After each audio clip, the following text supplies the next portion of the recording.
Pakistan super লিগে খেলার জন্য বিসিবির অনুমতি পেয়েছেন লিটন দাস, রিশাদ হোসেন আর নাহিদ রানা। পুরো মৌসুমের জন্যই এনওসি দেওয়া হয়েছে লিটন আর রিশাদকে, আর নির্দিষ্ট কিছু ম্যাচের জন্য অনাপত্তিপত্র পেয়েছেন pacer Nahid.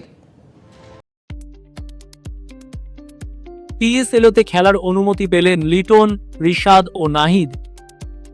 Pakistan super league PSL এ খেলতে যাচ্ছেন বাংলাদেশের 3 ক্রিকেটার লিটন দাস, নাহিদ রানা ও রিশাদ হোসেন। বিসিবি তাদের সবাইকে অনাপত্তিপত্র এনওসি দিয়েছে। তবে পুরো আসরে খেলতে পারবেন শুধু লিটন আর রিশাদ। নাহিদকে অপেক্ষা করতে হবে জিম্বাবুয়ের বিপক্ষে এক টেস্ট খেলার পর।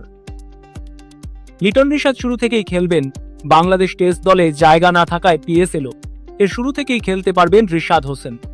লিটন দাসও টেস্ট সিরিজ থেকে বিশ্রাম পাওয়ায় তিনিও শুরু থেকেই মাঠে নামতে পারবেন পিএসএল এ। এই 2 ক্রিকেটার পুরো আসরের জন্যই এনওসি পেয়েছেন বিসিবির কাছ থেকে। নাহিদের বিলম্বিত যোগদান। অন্যদিকে তরুণ পেসার নাহিদ রানা টেস্ট স্কোয়াডে থাকায় পিএসএল এ যেতে কিছুটা দেরি হবে তার। বাংলাদেশ জিম্বাবুয়ে সিরিজের প্রথম টেস্ট খেলে তারপর পিএসএল এ যোগ দেবেন তিনি। ফলে নিজের দলের প্রথম 5টি ম্যাচ মিস করতে পারেন নাহিদ। এবারের পিএসএল শুরু হচ্ছে 11 এপ্রিল। লিটন, রিশাদ আর নাহিদের পারফরম্যান্স দেখার জন্য বাংলাদেশের ফ্যানরা নিশ্চয়ই উন্মুখ হয়ে আছেন। প্রত্যয় দত্ত, স্পোর্টস বাংলা।